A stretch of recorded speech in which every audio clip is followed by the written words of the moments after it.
Welcome to the Break the Twitch podcast on doing more of what matters through minimalism, habits, and creativity. I am your host, Anthony Ongaro, and this is episode 1.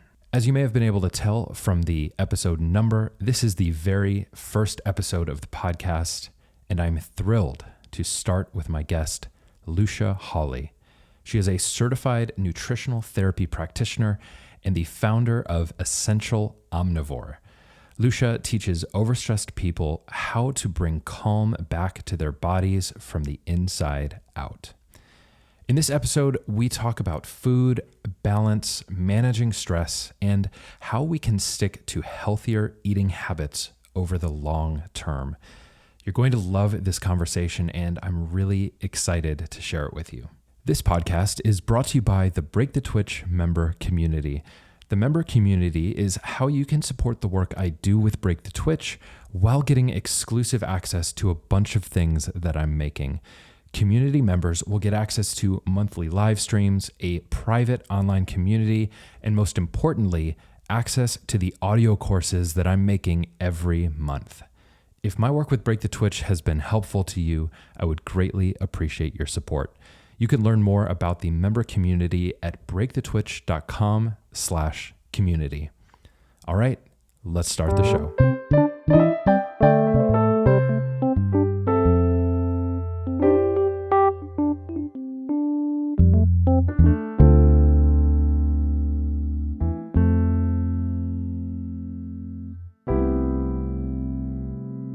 Lucia, hello. Hello. Thank you for joining today. Thank you for having me. I'm excited to be here. Yeah, how are you doing? I'm good. It's kind of a rainy day, which I don't mind at all. Well, you're going to get some more rainy days soon. I know. Because you're moving from Minneapolis to Portland. Yes. What kicked off that move? Just needing to try something new.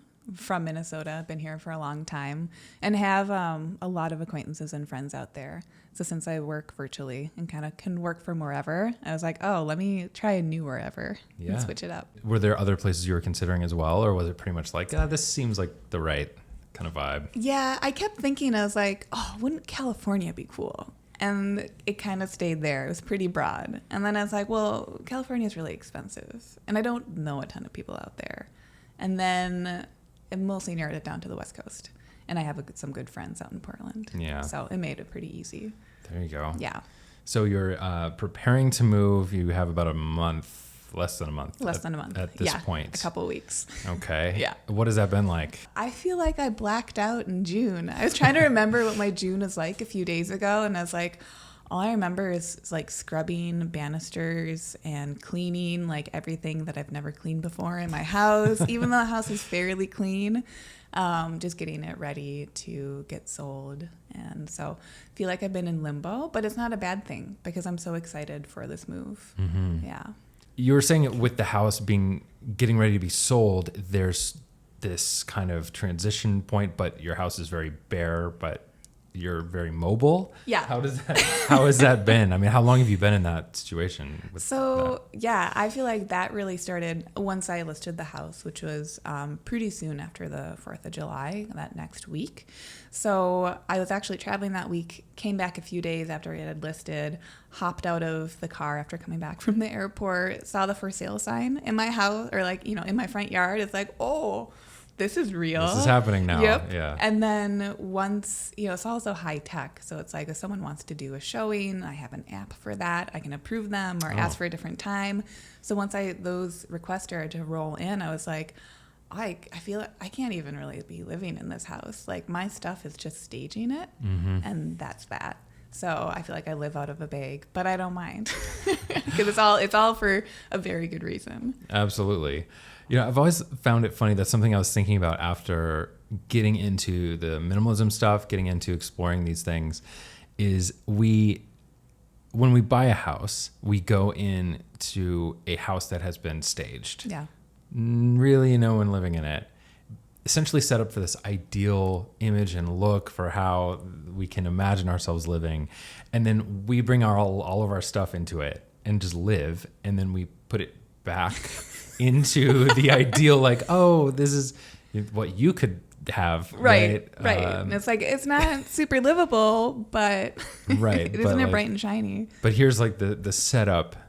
It's just funny that this is what we keep going for. And I see just even with myself, it's obviously you get settled in, things change, and it makes it an interesting process. Yes. We're like, but for the next person, here's how it could look. Right. Yeah. This could be for you.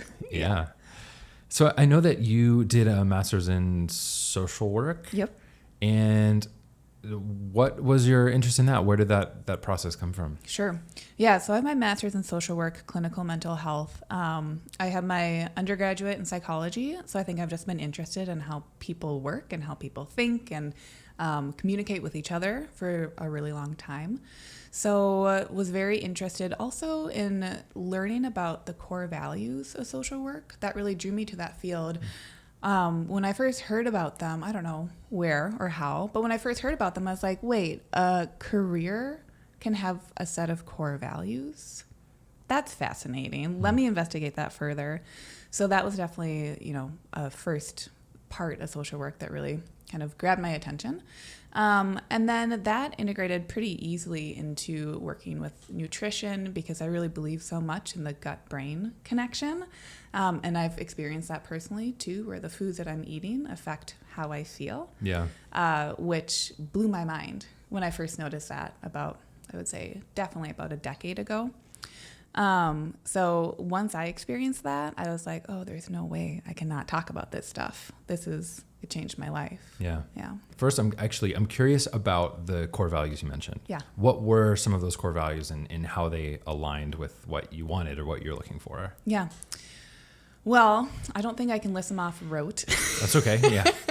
Really, there was a core value of just even a wider lens of saying are you showing up authentically in a way to help support people one-on-one? And if people are being supported one-on-one, then guess what? We're probably supporting communities as well.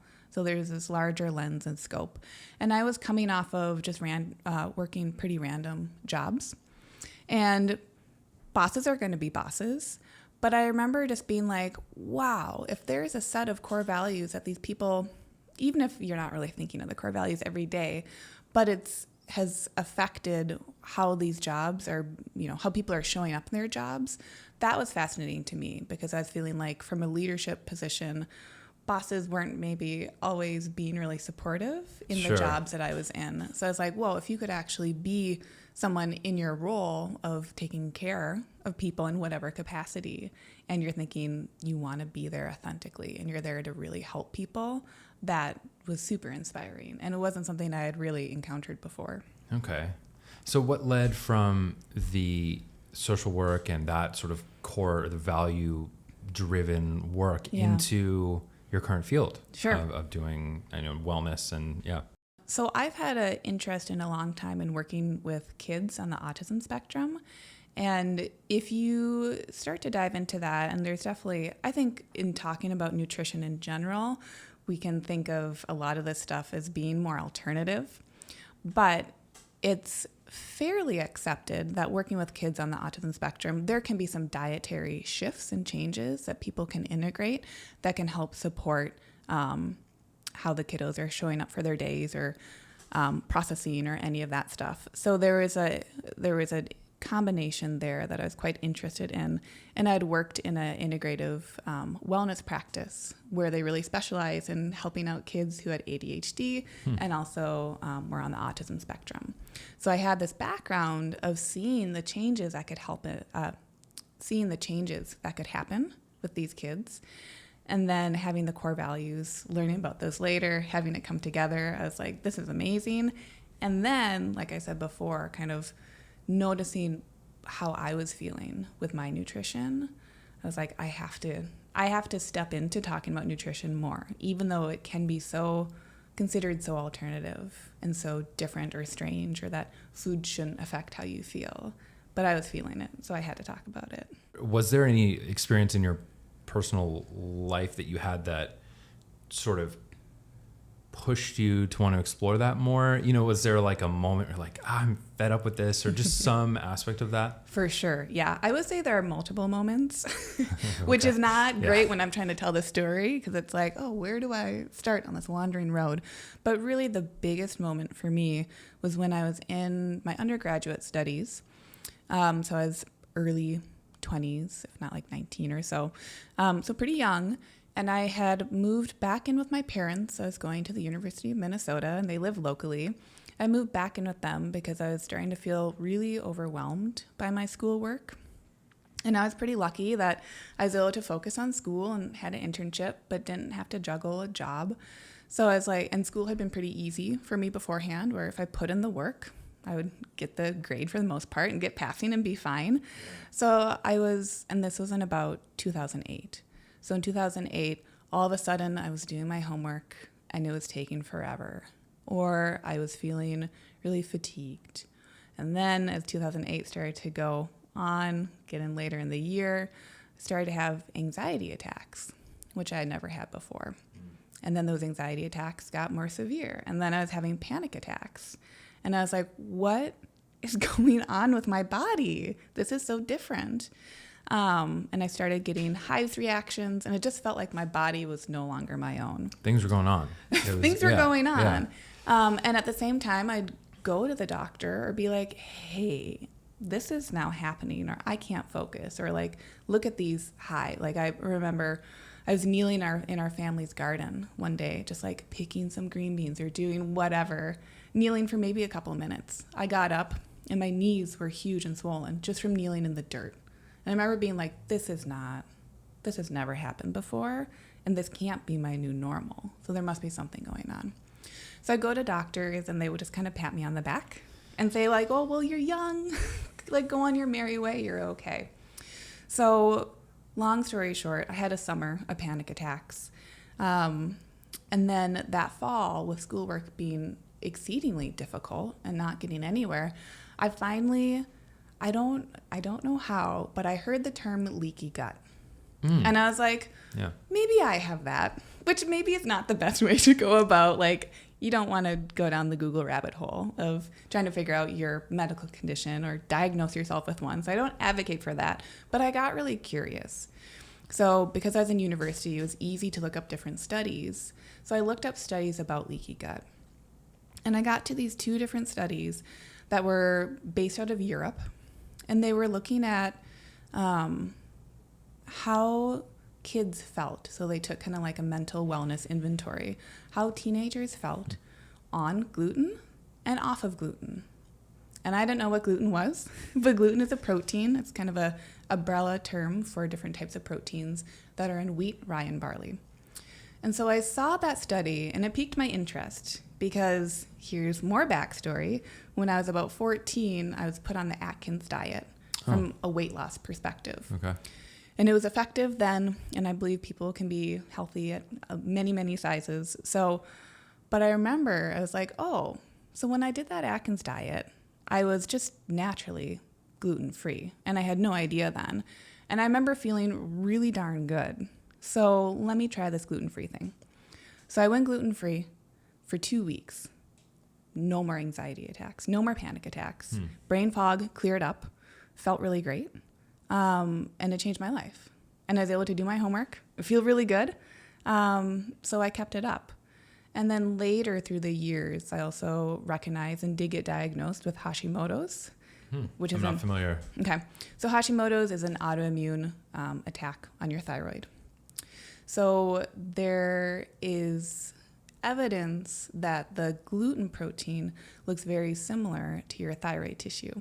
So typically people who are diagnosed with Hashimoto's, they often feel better when they take out gluten because they're taking out something that can be provoking an additional kind of attack response in their bodies. So after that, that's when I recognized like, oh, that's why going gluten-free probably felt really good for me because my body was perhaps in this really hyper mode of just kind of an extra autoimmune attack.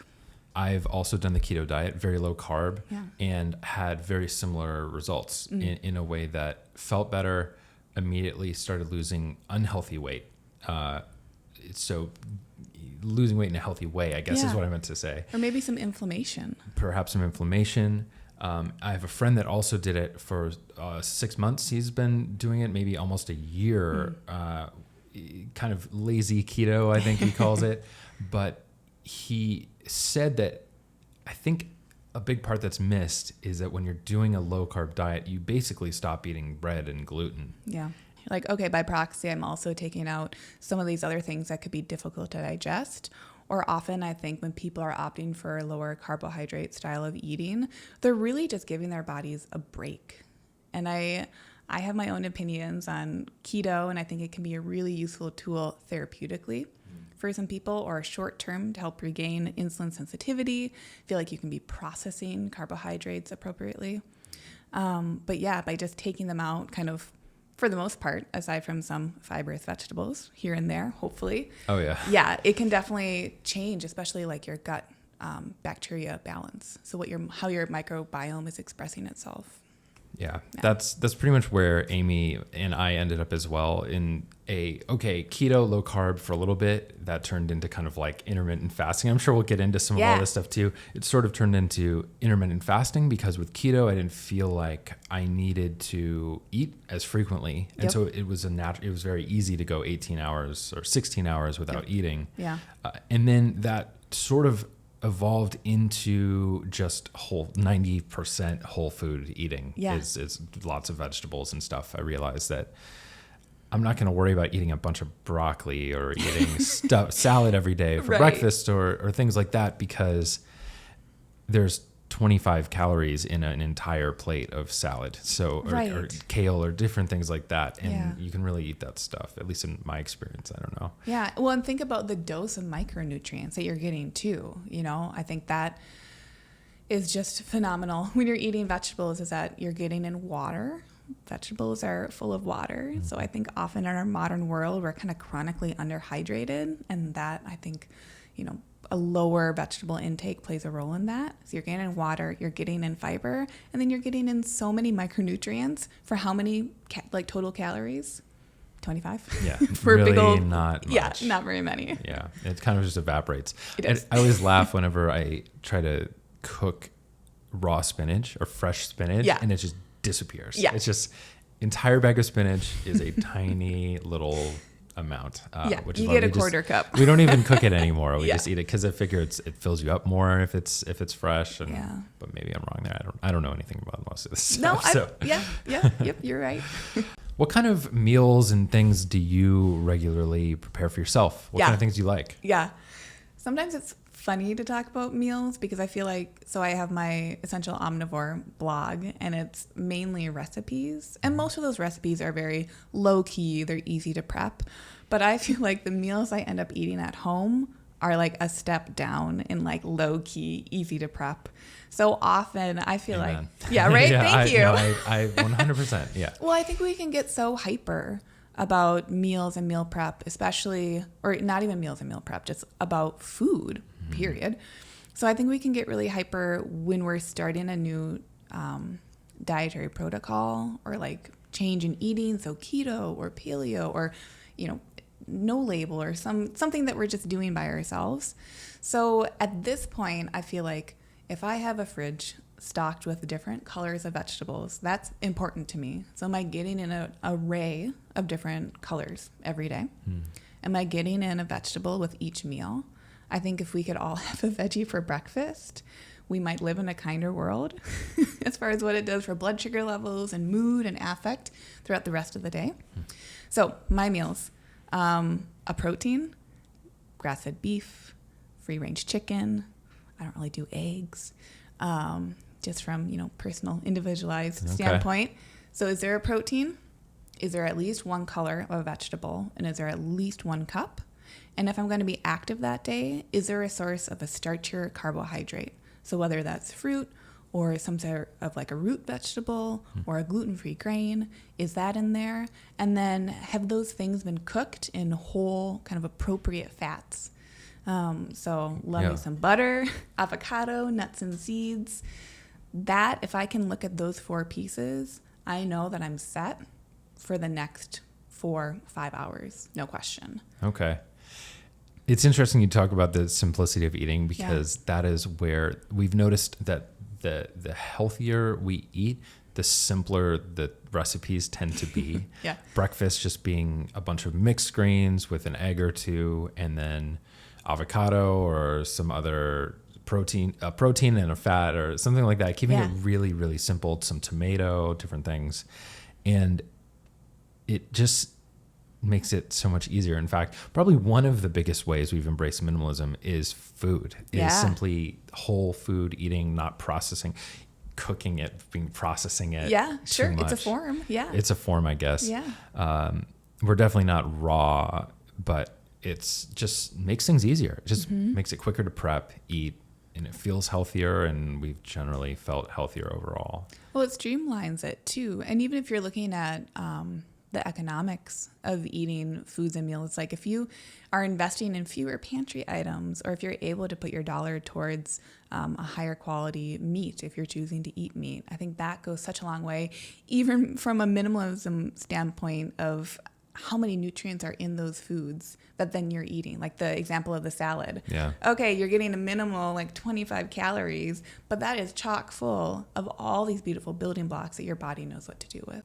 Essential Omnivore, when did you start that? Was that before you moved into doing this work now and helping other people with this? Yeah. Yeah. So the very first iteration of a food blog I had was collegekibble.blogspot.com. Beautiful. No Blogspot. longer, yeah, yes. right? Back in the day. And then that blog was basically just to be like, my mom loves food. I love food. So I grew up in the kitchen with her, basically being like, hey mom, here's what I'm eating while I'm away at college. Like, this is what I made for myself. So it was mostly just like an email to my mom that happened to be a blog.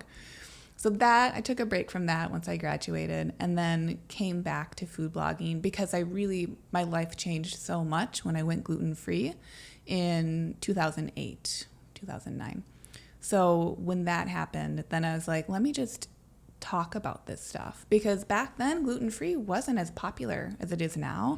I think a lot of people really know to some degree what that term means, or is at least getting at. But then I kind of hated saying gluten-free. I'd go to a restaurant and be like, oh, I'm wheat-free. And everyone would be like, oh, you're a vegetarian. You meat-free? Is that what you said? So I wanted that blog to be there to be like, this is not rocket science, making a gluten-free meal. In fact, it's like pretty simple. Yeah. And there are just a few tweaks that you can do to kind of change from that more standard way of eating, where meals are based around gluten. So what was the evolution of that project, and what's the timeline? I'm curious how, I love how these things unroll and evolve into our passion, our projects, things like that. What did that look like for you? Yeah. So Essential Omnivore started in 2010, 2011. And it was just gluten-free recipes. And then I found, sometimes talking about labels is tough, but then I found paleo. And so basically I was gluten-free and then fully grain-free. And I felt like I found another way of being able to hear what my body was saying just by taking out some of those more difficult to digest grains. So then the blog shifted towards being a paleo blog. And then paleo was a new fad. So there was definitely a lot to be talking about with paleo. And from there, it really just kind of shifted and grew with how I was approaching food.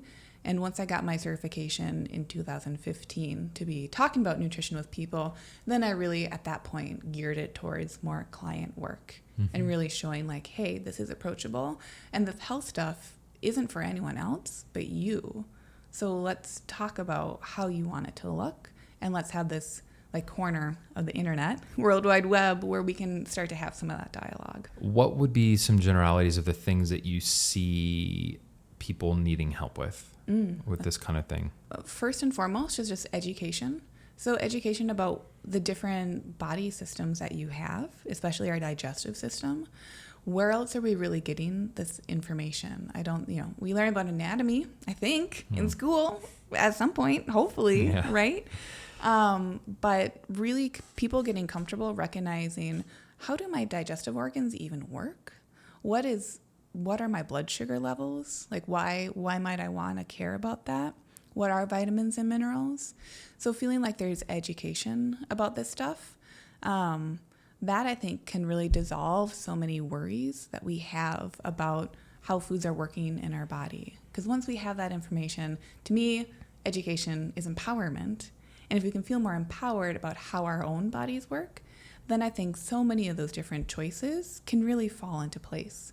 So it's less about being like, oh my God, I'm a bad person because I ate that really processed cake and I couldn't help myself. And oh my God, I don't have any self-control. But maybe it's less about that.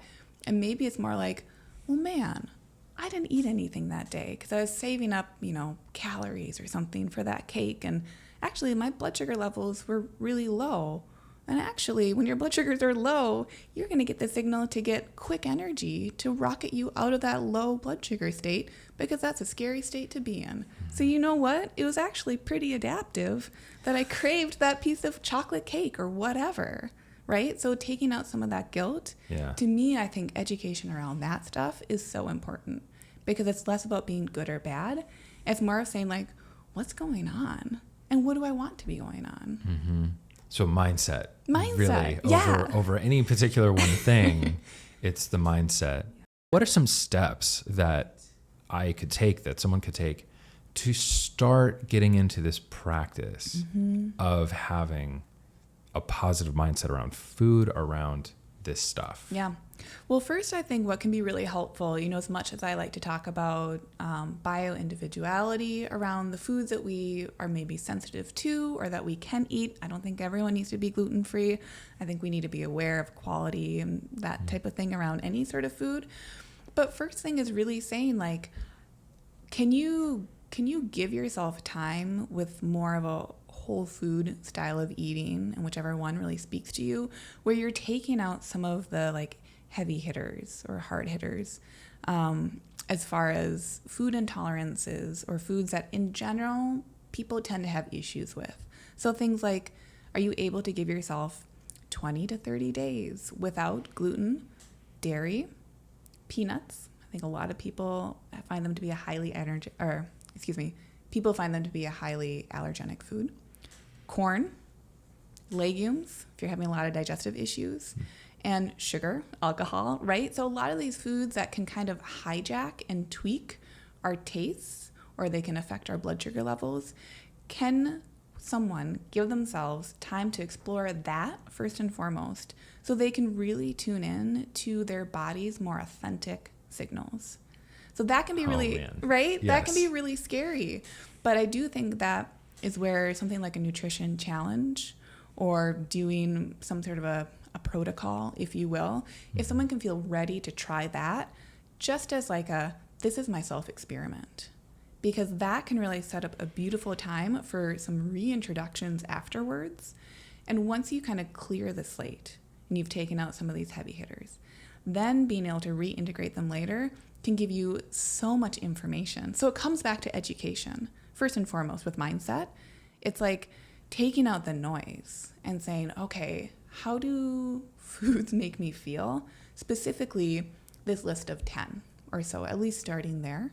And then from there, it's people recognizing, all right, now that I know that stuff, let me bring in some more of this emotional stuff too. So do I feel feelings of guilt or shame after certain foods? Do I feel like nervous every time I'm sitting down to a meal? Why is that?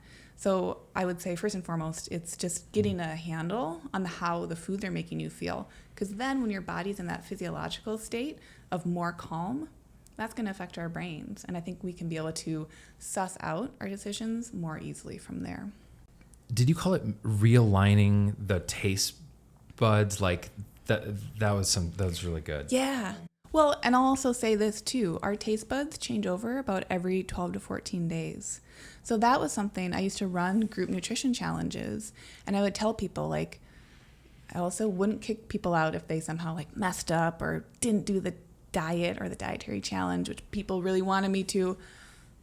If you can give yourself 2 weeks just to kind of hold off on some of these palatable like hijackers, like sugar, like more refined fats, like combinations of those, like refined carbohydrates, your taste buds are literally going to change in 2 weeks. So can you wait it out so that you can say hi to those taste buds, and then they can tell you what they actually want more authentically? Hijack is the perfect word for that.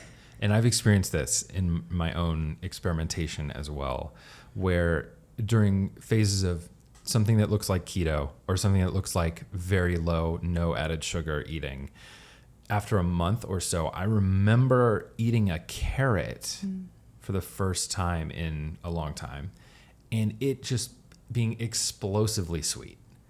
It was crazy how much like you said, I didn't know that statistic about 12 to 14 days or around 2 weeks. That's really cool because I experienced that, but didn't really know what was going on or why. And then you're eating that carrot and you're like, this who tastes am like I? candy. What is going on right now? Right. Right. And in that same time, later eating a donut for the first time after doing a 30-day sort of cleanse of sorts or of low sugar, and getting sweaty from the sugar spike, I guess. I don't know the science behind it, but feeling dizzy and sweaty after eating it because I know that I had kept probably a low glycemic index profile up to that point, and I assumed those things were related, but it is hard. How do you get over that first? Because once it changes, it gets easier. Right. It's almost like the whole habit. You build a habit for 21 days. How do you get past that? What do you focus on to try to just embrace that? Okay, this isn't tasting super what I'm used to now. Yeah. But I'm going to adjust. Yeah. I do think having community can be really, really helpful. So I love it when people are opting for, changes in nutrition and they're doing it with a group, because then you're going through it together and you feel some camaraderie. And I do feel like, I work with a lot of people who have more specific dietary needs, or they have more intensive kind of digestive upset or autoimmune conditions. And that's something that we come back to a lot, is that these changes in nutrition, because they can become so individual, they can be kind of isolating. So as much as possible, I love to refer people to get back to a community, whether that's finding a new one, asking your family to do it with you, or a partner, or just going online. I mean, my God, online, there are forums, there are different Facebook groups, Twitter, wherever you can connect, feeling like you have a fallback network to at least talk to about this stuff, because it can so often we can get in our heads. And when we're in our heads, we have this hyper hamster wheel that we're just spinning on. So if we can stop that cycle, I think that can help us get through that first 10, 14, 21, 30 days. And then once we're over, it's like getting over that ledge. And then we're over that, then we can I think come back to ourselves and say, okay, whoa, that carrot was really sweet because my taste buds have changed. And now, because I have that information and I have that physical cue, that literally just happened to me and I'm in my body, now that's likely going to affect how you're looking at things moving forward. Yeah. So it's giving yourself the grace of being able to fall back on a community to help you get to that point.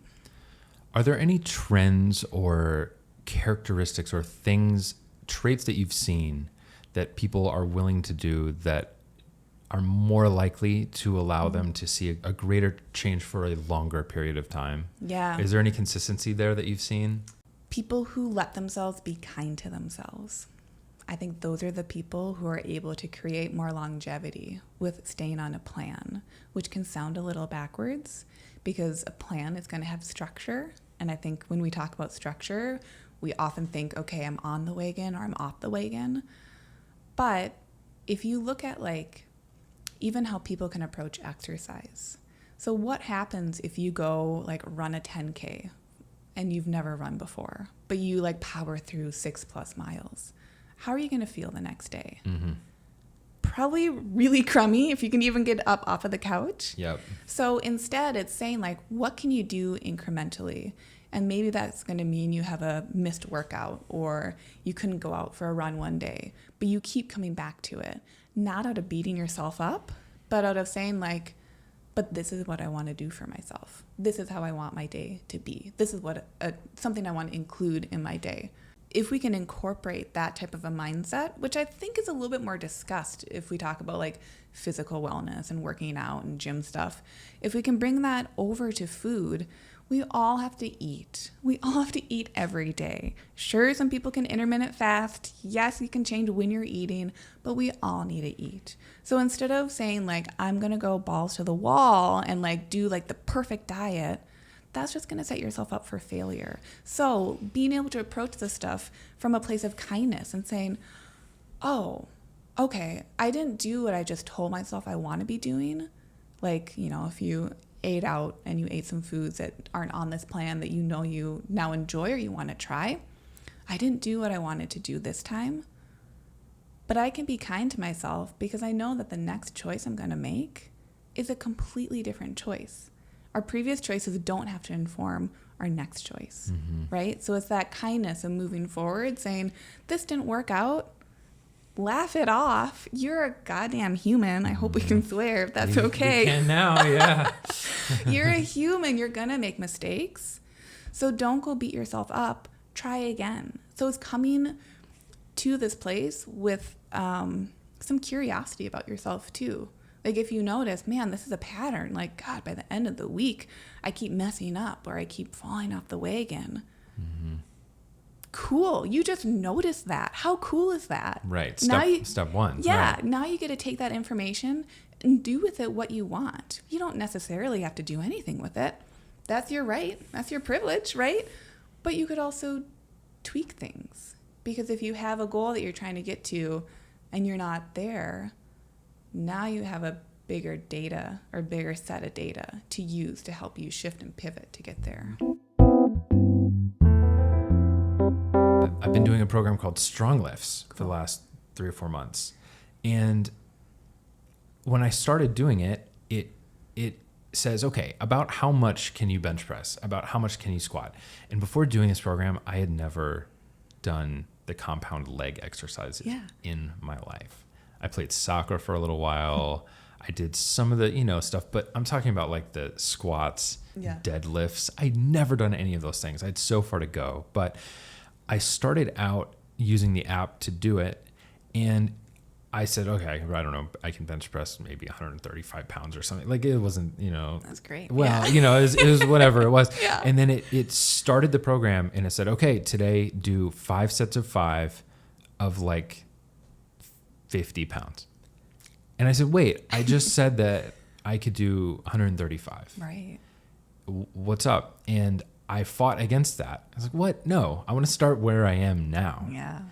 And what I very quickly learned is that program sets you up to move up in weight 3 times a week. Wow. So you're squatting 3 times a week and then switching out the other exercises. And I very quickly ran out of steam because I was so sore that I hadn't, right? Like I started where I was instead. So that was like, it sounds exactly like what you're talking about, where it's like, start easy. And so I went back and it felt like I was taking steps backwards. That was the biggest weird psychological thing. It felt like, well, I can do more than this now. Why am I going back and doing it? And it's because I had to go in to the fundamental steps of just getting used to doing that exercise a few times a week. Because if you're so sore for a week that you can't move, it's like you're not going to go to the gym again. Right. That's not motivating. Right. And if you're beating yourself up trying to be perfect, like as sounds like you're saying, if you try to have this perfect diet, I'm going to nail this, and you don't, then all of a sudden you're kind of like, well, it kind of throws things. Yeah, So- right. Because so how be long can you kind. attain perfection through your whole life? Like, would you make someone else be perfect their whole life? Hopefully not. Hopefully not. 'Cause you could see in someone else how exhausting that would be. So yeah, when I'm working with clients one-on-one, when we start with learning about the different foundations of health and wellness, like I was saying before, digestion, mineral balance, blood sugar levels, we just talk about that stuff. But with ideas or recommendations or suggestions that we're coming to together for this person to implement, I always like people to think about, think of your wellness or your wellness goals as a pyramid. So we have to build that really strong foundation. And once that's there and it's locked and loaded, then we can level up. Yes. Right? But that level up, like, we don't need to worry about it until that foundation is there, right? We don't have to bite off a bigger piece of the cookie than we need to. We can start, and it's not starting small. It's not starting minimal. Any change is going to feel novel. So we can really kind of be present with change and say, no, let me give myself time to be in this change. And then when I'm ready, I can trust myself and be kind to myself and know that I can level up when I'm ready. That's really tough because our society, I think, doesn't really emphasize that. Our society still is very much get the quick fix. Yep. And you can get it by paying, you can pay enough for it, or like if you can't figure it out, then you're bad. But there is a quick fix out there for you. You just need to find it. Right. The magazine covers. Yeah.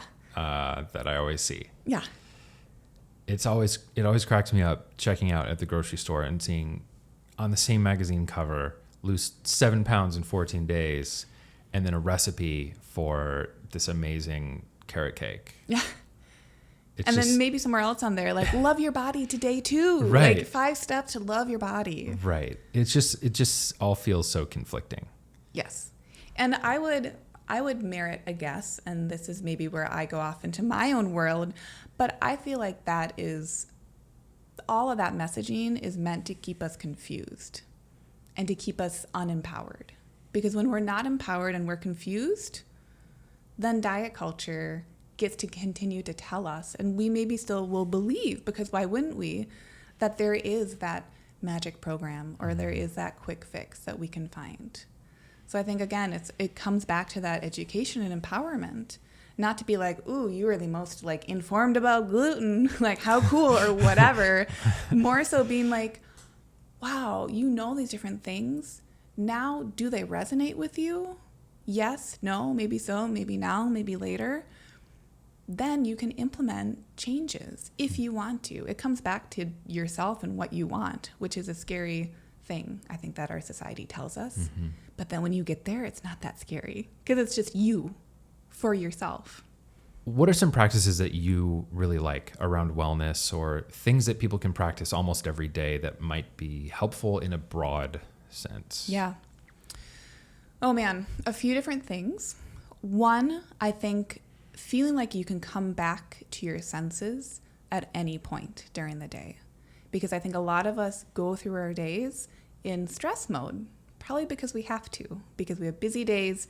We're in the modern era. We worry about finances. We have stressful jobs. The greater world is a little messed up, right? We're in stress a lot. We're in that stress mode, which is called the sympathetic mode. We're inherently not in our parasympathetic rest and digest mode. So as much as possible, I like people to try to be present in their bodies, meaning, or how I feel like I can make that tangible and people can implement that, is saying, can I engage with my senses? Like, can I feel my hands? Can I feel my feet? Right? Which I think is a common one. Am I breathing right now? Am I breathing? Yeah. Where am I breathing from? Is it from like deeper in my core, in my trunk, in my belly? Is it up in my chest? How am I breathing? That's great. Can I hear stuff? Am I aware of my environment? How am I even seeing? I feel like, I swear a lot of us have this like tunnel vision going on. Can I smell?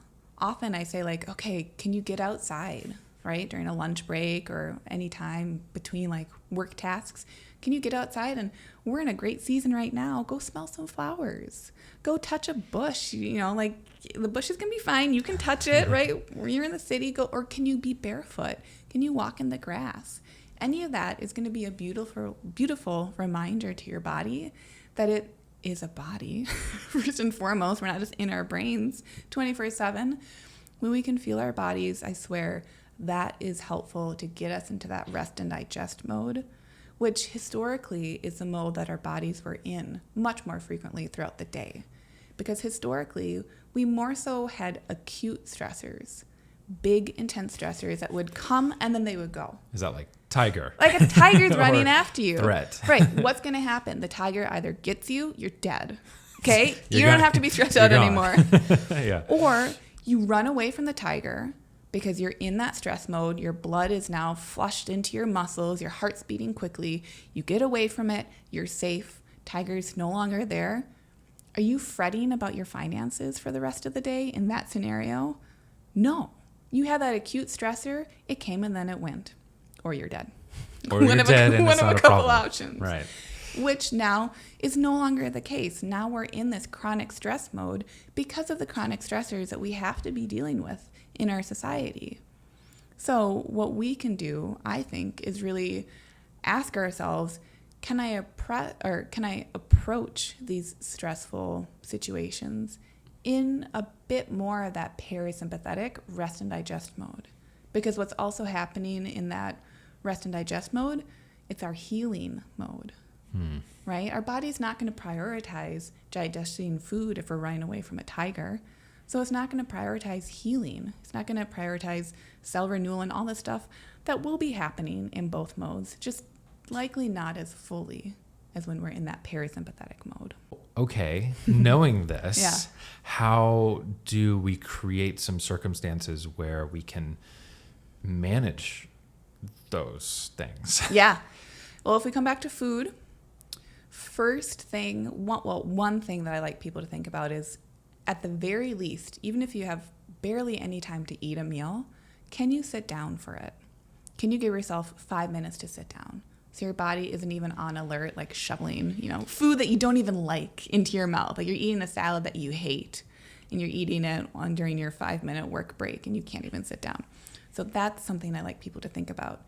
Can you wake up 5 minutes earlier so you can have those 5 minutes to actually eat a breakfast instead of eating yogurt in the car in rush hour traffic on the way to work? That's probably going to set up a different scenario for your body and how it's going to break down that food, whether you're in the car or you're sitting at a table at home. So I would say that's a first step that a lot of people can take, because it's amazing how much time we don't give ourselves when it comes to food. Second step is to make food that you actually enjoy, okay? So you have to make food that you enjoy because you want to, as much as you can, be able to salivate and enjoy your food. If you really hate that gross, bland salad, it's not going to do you as much good. Yes, you're going to get in those micronutrients, but again, that comes back to that longevity thing. Don't eat the saddest salad and think that you are you're being really good. That's going to set yourself up for a failure. Eat a salad that is inherently pleasurable in whatever capacity that could actually happen for you. And that's going to be more repeatable because you're actually going to enjoy it. And when you're repeating all these different actions, that takes it out of that diet mindset and turns it into lifestyle. You get to let yourself enjoy your life. Yeah. And a lot of times I think with this food and nutrition stuff, we back ourselves into a corner because we're like, oh, I did it wrong, or I messed up, or I goofed up, or I went for that food. Why do you think we love a piece of chocolate cake? It's pleasurable. That's great. Right? Yeah. It's delicious. We have certain biological functions in our body that says, whoa, this stuff that's in this cake was very hard to find back in the day when we were running away from tigers. So we better get that now. But we put so much guilt and shame around that, I think, in the context of our world and how it informs who we are as people, when really a lot of this stuff is just driven by physiological drives. Mm-hmm. And instead of saying we're bad because of these, we can again come back to that autonomy and say, oh, I understand what's happening, and now I get to make a choice. Are there any non-food type habits in addition to that are things that can help with that? Yeah. Sleep. Letting yourself sleep. I think a lot of people don't let themselves sleep, and there can be a lot of reasons around that. And of course, there are going to be different, parts of people's lives where maybe they are getting less sleep. I think it's amazing. Any parent that has children, right? So you can do a lot with less sleep. But if you're able to give yourself more sleep, that has a huge effect on blood sugar regulation. So if you're really if some of this stuff is resonating with you and you're like, man, maybe blood sugar is something I need to look at, make sure you're sleeping. Okay, you can't sleep well? Why is that? Is it noisy outside? Are you hot? Are you fretting about something? Do you need to give yourself more of a wind down routine? When in doubt, think about how you would help a kid with these problems. So if a kid isn't sleeping well, what would you do? You'd probably look at their environment first and not be like, oh, just go to sleep. Just do it better already, right? Right. You would look at, man, maybe I could put in a blackout curtain in their room, or maybe they need a book read to them. Maybe they need to stop thinking about the day. Maybe they need to know they brush their teeth, they take a bath, they do this, and then it's time for bed. Somehow I feel like we forget this stuff when we're adults, but we're pretty simple. Yeah, that's interesting. Even from a creature perspective, I don't have kids, but my dog, we brush his teeth every night. That's awesome. We brush his teeth every night, and he goes out one last time, and it's always in the same order, and he always just knows, and he just kind of goes and curls up in bed. He just expects each step and just is ready. And that's maybe a silly example, but I do see, at least in the creature habit and the comfort of that habit, being a thing that we can change in our own lives as well. That's such a silly example, but I love it because it's also a routine that sounds appropriate for your dog, right? Yeah. If you were like screaming at your dog, go pee, then come back, right, would that be a wind down routine? Probably not. No. So again, if you compare that to food and nutrition, and you're like, I need to eat this, I need to not do that, is that going to be reliable, that you can depend on that every single day to help you get towards your goal of sleeping, your goal of eating more whole foods? It's probably going to stress you out. Mm-hmm. So you probably can't repeat that day in, day out.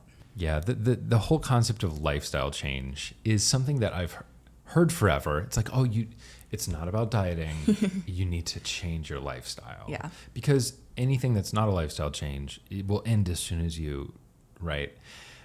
Which is why I think a lot of my own focus over the last few years has been the removal of goals per se, like I need to lose this much by this date. Sometimes it's helpful to have tracking, right? So that I found it at least helpful to have tracking around, are my lifts going up? Is my weight staying steady at least while those lifts are going up, or different things like that? Totally. Yes, 100%. And I think like when I'm working with people, I use the term goal a lot, but I also think goals are really adaptable and they change more than maybe we give them merit for, because they need to grow with you, because we will all be growing in our own different ways over time. I do think having a set goal can be helpful for someone if they say like, they have some event that's coming up, but they really need to understand that when that goal is complete, like part of the focus of that goal is in asking what comes next, and recognizing like if you don't have at least some sort of a plan or even comfort with that goal ending, you're going to feel like out to sea. And it might come back into maybe what you've been conditioned to believe, or like, oh, I didn't do it, or I did it wrong, I'm bad, I'm this or that. And it can come back to that mind game. So instead, I often like people to say like, here's my goal that I'm setting for myself with where I am right now and who I am right now.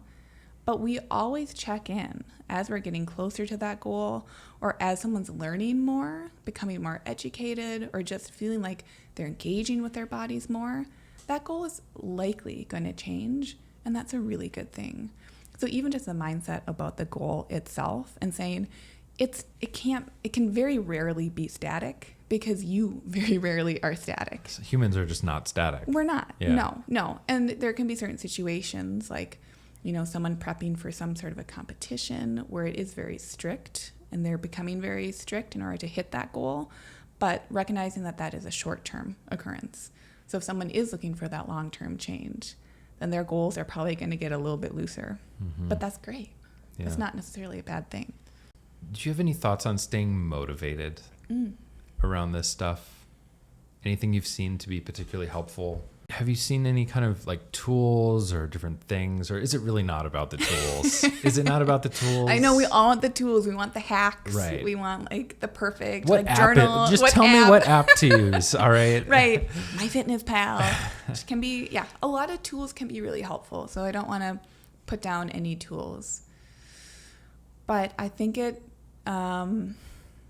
is more about, I can't believe I'm saying this because sometimes I'm like, God, this stuff is so cliche, but it really is about who you're surrounding yourself with, honestly. Because if you're in a place where you're saying, I'm ready for a change, or you're feeling like you're ready for a change, you know, so many studies are coming out about the health effects of being social or the negative health consequences of being isolated.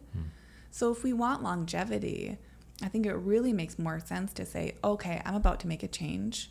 So not that you have to like, you know, put into like a Google sheet, like here are my 5 connections and this is how they're going to support me. And if they don't, I delete them from the document, whatever.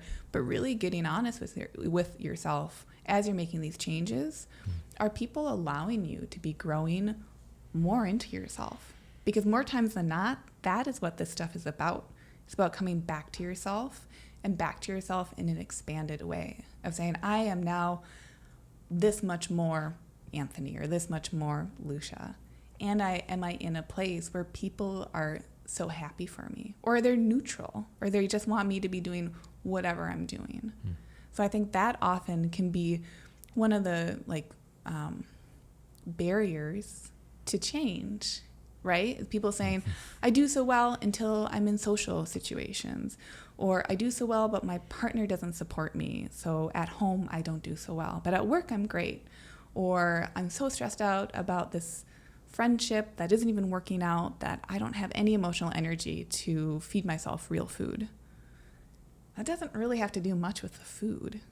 That has to do way more with community. So that can be really tough. And I think, honestly, it's getting support for that. So I'm a huge advocate for therapy, love social work, like all that stuff. Giving yourself the tools and the space that if you're making a change, other things are going to change too. But that's good. That's good. In my experience, it's always been super helpful working with a coach, working with whether it be a business coach, personal coach, or anyone that just allows you to sort of externalize that conversation. Just externalize the conversation that might be happening up here already, the dialogues that are happening. I remember having a conversation of literally like, oh, I'm a person that can't just eat one Thin Mint. Literally telling myself that because that's what I believed. Like they come in the sleeve and I just can't eat just one of them if they're there. Right. And realizing that that's not true. That's fundamentally false. Sure. Like I am a human capable of eating just one of the things. And I had held on to this narrative and having literally just someone from the outside in that, a community essentially, having someone go, no, that's ridiculous. Of course you can. Like you do much harder things than that. Why would you not be able to do this? Like, sure, it might be challenging, or sure, maybe in the past this wasn't the situation, but absolutely having a community, having a person that you're working with through therapy, through coaching, through anything, can just so be helpful in so many ways. Yeah. And, there are apps for that. There are apps for finding a therapist or being able to, there's a whole range of ways you can find support. So it's really, it's the beauty of the culture that we're in, even though there are these other difficult parts about the culture that we're in, where there is so much information available and it can be kind of information overload. There's also possibility for support so frequently too. Have you seen a stigma around these types of things? If there is discomfort with having a coach, and of course there can be barriers like financial or just time or these things where maybe we need to be plotting out or making small steps towards being ready for a coach or saving our money for a coach or knowing where to find a coach or what the kind of coaching you need. But I also feel like because of our modern era, we're piecing together what we need and maybe historically what we had. So if there is some sort of pushback that people get for having a therapist or having a nutrition coach or signing up for a gym, instead, whatever it is, we're just trying to figure out and like plug in the pieces that maybe we more authentically had before. So even coming back to working on being in that parasympathetic rest and digest mode, it's not that it's bad that we're in that stress mode 24/7. It's just that if we stop and think about things, historically, it was much more natural for us to be in that parasympathetic mode. So now we're having to add in some ideas to our day just to get us back to something that was natural. So I think we had more community naturally. I think we probably had more wise elders or people who really we could go to, or we had more spiritual practices that we were connected with that were part of society that were normalized and were appropriate. So now we're just having to like fill in, you know, places where things might be missing. Whereas it sounds like you're saying, and I totally agree with this, that what used to be the default, the most frequent and common thing was the parasympathetic, the low stress situation. And then there were moments of high stress. Now very much feels like it's the exact opposite, where our lives are in the sympathetic stress mode, where there's emails, there's notifications, there's stress, there's kids, there's work, there's all the things all the time. And then there's TV, and the TV programs are all fast paced, so they hold our attention just long enough that we don't go to do something on our phone. And all this stuff is fast and heavy. And now we have to have moments of the parasympathetic mode of, okay, where am I? Yeah. Like, what is this? And if we aren't, it just will fall into the cultural, what feels like the cultural default. Yes. Such a beautiful way to put it. And it's so true. Yeah. Oh boy. We have a lot of work to do. I know. We have a lot of work to do. Do you see this just to what end? Yeah. Where does this go? You know? I don't know, because I think as much as there is the movement for that, and it's maybe the expected one, and it's one a lot of us don't even get to think about because it's just inherent and we're like just like steeped in it. There's also probably going to be a counter movement. And even us talking about this stuff right now, this is some sort of a counter movement to that, where we're saying like, yeah, being on the social media app is super fun, but whoa, now that I've been doing that for 3 months, like, wait, was that my choice? Was that fully my choice? Yes? No? Okay, now I can change. And now, because I'm thinking about that, I'm going to be talking about it more with other people. So I think, yes, there's going to have to be some sort of a breaking point. I don't know where it is or when it's going to be, but I do think with any sort of a trend, there's a counter trend. And it can be small, it can be alternative, but you even see that with food and nutrition, right? So these other counter trends can get popular in their own right. And they're getting popular for a reason. Well, is there anything you're excited about right now, working on actively, looking forward to? I mean, obviously your big move. What else are you looking forward to? Yeah, definitely very excited about the big move. Excited to be outside more as well in the Pacific Northwest, get to know the flora and fauna that's out there. Bring my dog, so bringing some fauna into that flora.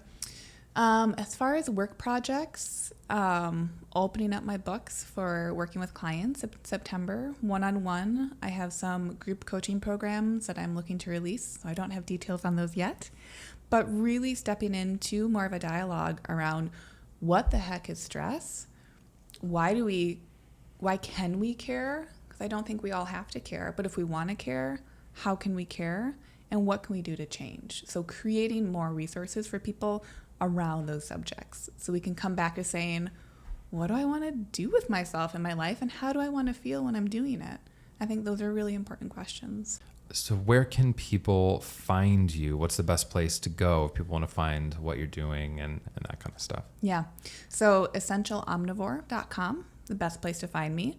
You can also find me I'm very much on Instagram, also Essential Omnivore. And those would be the two best places, or my podcast as well, or kind of listen to other people's stories on health and wellness. Great. And I'll put links to those in the description of this podcast as well.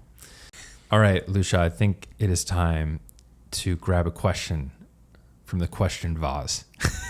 Will do. We've called this thing 4 different names. It's the bowl, the vase, the vase, and the glass. Oh, the glass. So these are questions that people have either submitted or previous guests have left for you to check out. So if you want to go ahead and grab it, you can, and then we'll pull a question. Nice. All right.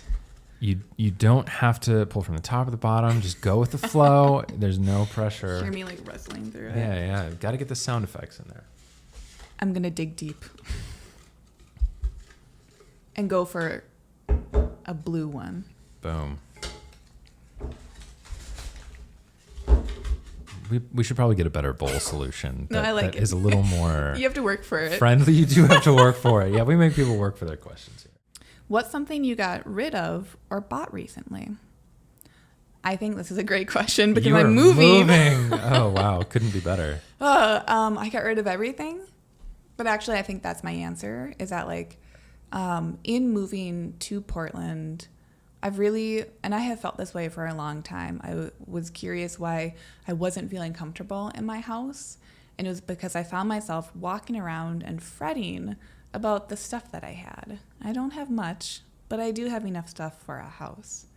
So in this move to Portland, I really wanted to be so intentional, really, about saying like, what are the things that I really enjoy and I do want to bring with me? And there are so few things.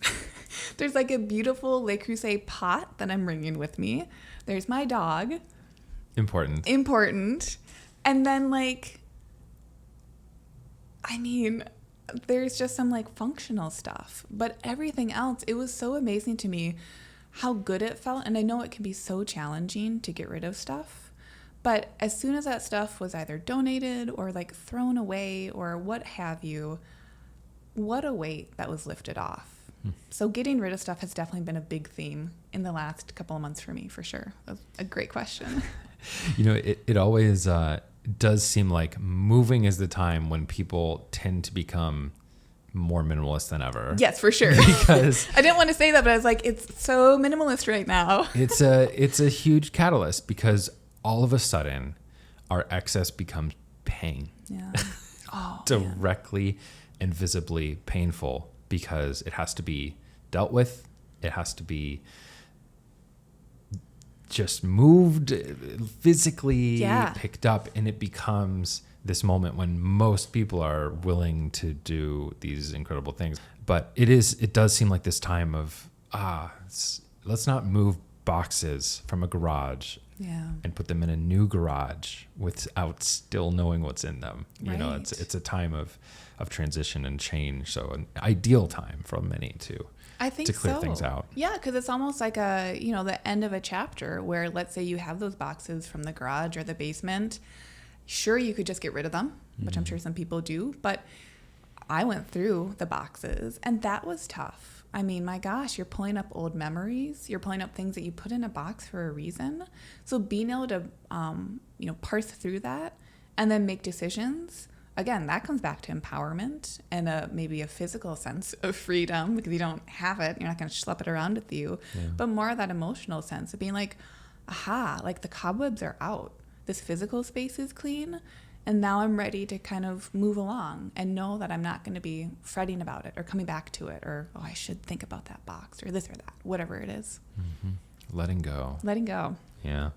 Well, thank you for joining me. It was lovely to have you and I really appreciate the conversation. Yeah, thank you so much. This was super fun.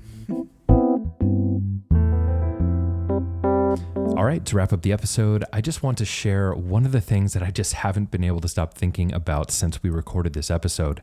But first, as you probably know, reviews are absolutely essential to getting the word out about podcasts like this one. If you're enjoying these episodes, please do take a moment to leave a review on Apple Podcasts. I would greatly appreciate it. So one of the things I couldn't stop thinking about after my discussion with Lucia was the idea of the stress mode and the non-stress mode. I started thinking about all of the things, the little twitches in my own life that are constantly causing the stress mode. It felt like there was just so much overlap between the idea of these twitches of checking the cell phones, notifications, little purchases we make, all of those things that are in a way a result of stress mode. If we're feeling relaxed, if we're feeling content with ourselves, with what we have, we're not really going to be inclined to make those small twitch-like purchases, check our phones. We're not going to be thinking about things that are not currently where we are in the present moment. And I think there's something incredibly powerful about learning to embrace that de-stressed state. So one of the things that you can start thinking about and really applying to your life for sure is identifying those little twitches, those little things that might be adding to the stress levels of your day. Just the small things that might be pulling you away from the moment, pulling you away from focusing on what's right in front of you, so that we can lower our overall stress levels and start really being in that place where we're comfortable where we are. We don't feel the need to be other places, and just not quite filling up our day so much so that we're constantly in this stress mode. There is a better way. We can focus on trying to get a little bit more sleep. We can focus on eating well and eating slower and taking our time with things to really start creating that environment for ourselves. If you're interested in seeing the full video from this podcast interview, along with some highlight clips and other videos that I make, you can do so right on YouTube at youtube.com/breakthetwitch. I hope you have a fantastic week, and I will see you in the next episode.